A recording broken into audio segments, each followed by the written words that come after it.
It's really quiet. It's lightweight.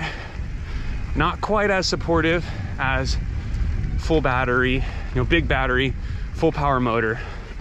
But I definitely see the allure, especially after hitting those drops earlier. Nice. All right, we're clear. Sweet. Yeah, that one's much bigger. Oh yeah, gosh. Pedaling this thing uphill, it feels a lot like a Shimano E8000 EP8, but it doesn't quite have that oomph off the top. You definitely still feel it a little bit in your legs, and I'm riding in the rocket mode.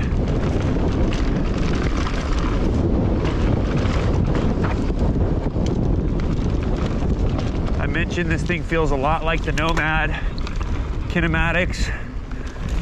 The suspension feels very similar to that. A little bit less travel, but overall very similar bike feel. Not too surprising considering the build is very similar. I weighed the Nomad, it was like just under 36 pounds. So this thing does have a good 5-6 pounds on it.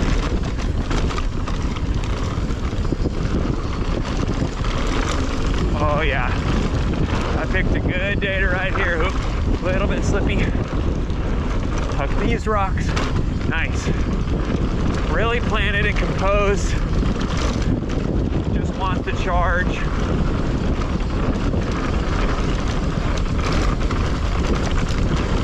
I rode this just the other day on my enduro bike, and I was not carrying that much speed. So the weight is definitely a factor. Gonna hit the double today. Nice, nice. Oh yeah, this thing pops and jumps basically just like a regular bike. Very similar. Wow, let me gather my thoughts for a second.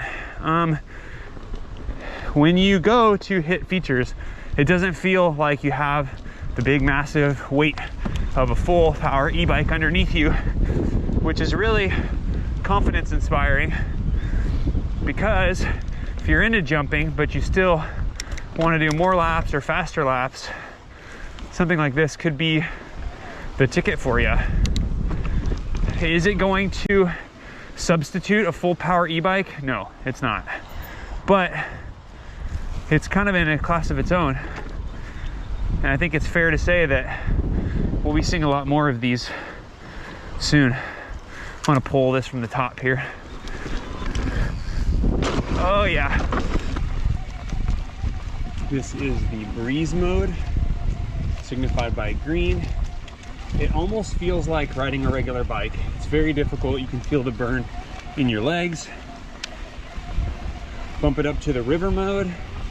It definitely gets a bit more supportive. I'd say that it feels pretty similar to what Eco feels like on a full power e-bike, maybe a little bit better.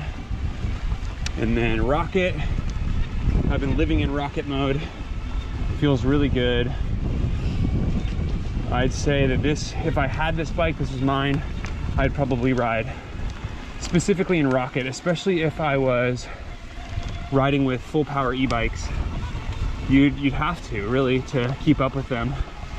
If you're riding by yourself, you want to get the max amount of range, you could probably do okay in river on its own, but I think it'd be very difficult. Dropping in on middle. I don't ride this trail that often. People are always hiking up it, but there's not many people out here today, especially after the rain yesterday. So we're getting hero dirt. See, even like that pop back there, it wasn't much effort compared to what I'm normally pulling on a analog bike. Still really easy to flick and navigate into corners. And in rocket, a lot of support coming out of the corner. So again, loving this rocket mode. Don't really see myself using the breeze or the river. Nice. Oh yeah. People are missing out today. they're not out here riding. Oh, that's usually really sandy. Oh, but it's so good. Oh, somebody was getting it earlier. Nice. Really easy to flick into corners and steer. The geometry is really good, really close to the Nomad. Mullet rear end is a bit shorter, easy to manipulate.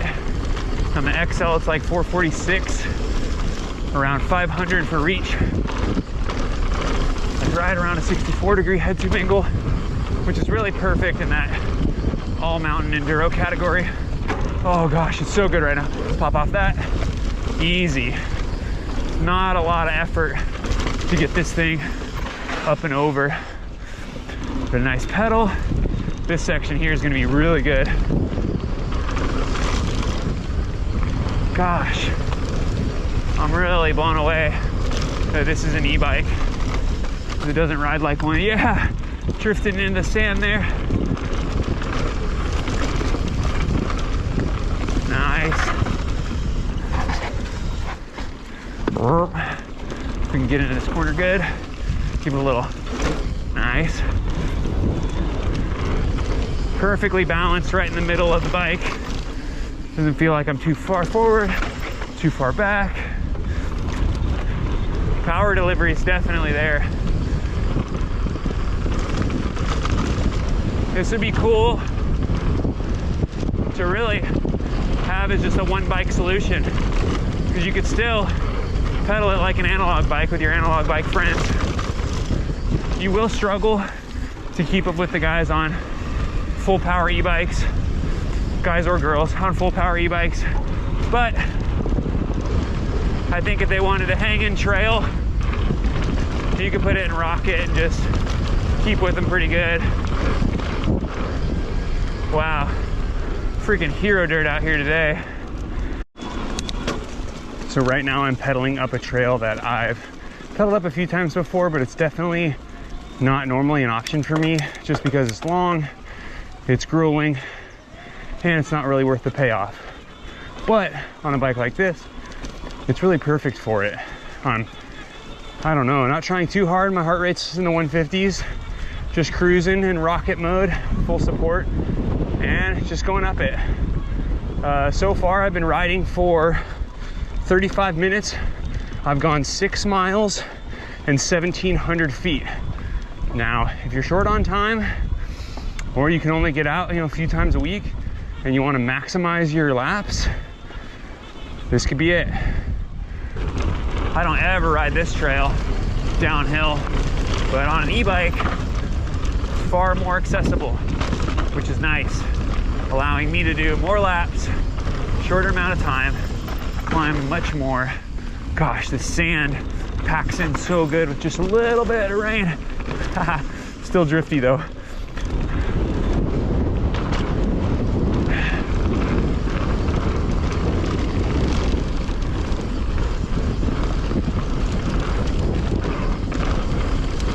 Oh, the weight carries so much more momentum.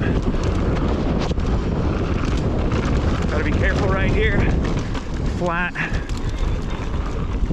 Yank off of that. Sick. Yeah, you can feel these tires flexing a bit. Definitely benefit from a thicker casing. That'd probably be one of the first things I'd do. This is my bike. Double down on the rear. Maybe even toss some of those Continentals on it. Downhill super soft. Gosh, it's almost effortless. The extra weight just glides on a trail like this. So fun. Still pops, plays. Let's see if we can get this yank. Yeah. Oh yeah, so fun. Just holds its speed so good, and then has that bit of support when you need it. I'm well past the 20-mile-an-hour mark there, so no support, but still so fun. Flow trail like this, get a few pedals in where you can. It's tacking up well, and this bike is just loving it. Nice. Yeah, railing. No corner support there. Pedal to the finish. Oh yeah.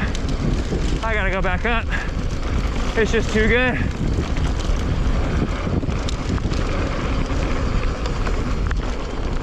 And I've still got 3 bars left, so why not?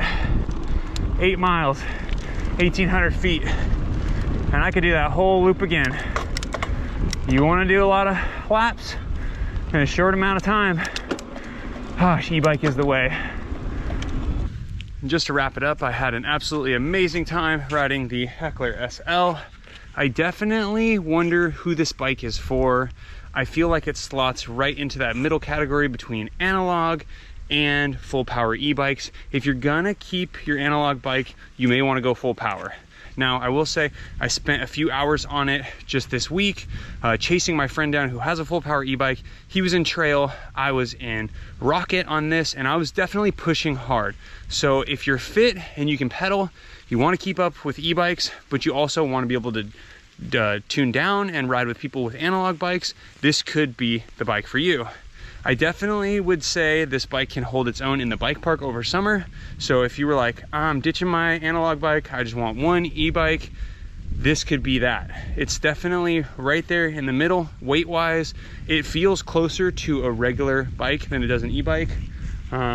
But overall, just really stoked on how this thing rode. I've said it a bunch of times already, but I'm gonna say it again. It rides a lot like the Nomad. Suspension feels a lot like the Nomad. Out the box, this bike is set up really well. I would change definitely one thing, and that would be the tires. I would put a double down or thicker on the rear. Definitely an XO Plus or thicker on the front. Right now it's set up XO Plus in the rear. And I would probably consider the brakes. I'm not really sure. Some people get along with codes. I've had success with RSCs in the past, but I definitely think something that's gonna be bite a little bit harder, fade a little bit less would be a good idea as well. Overall, I hope you guys liked this video.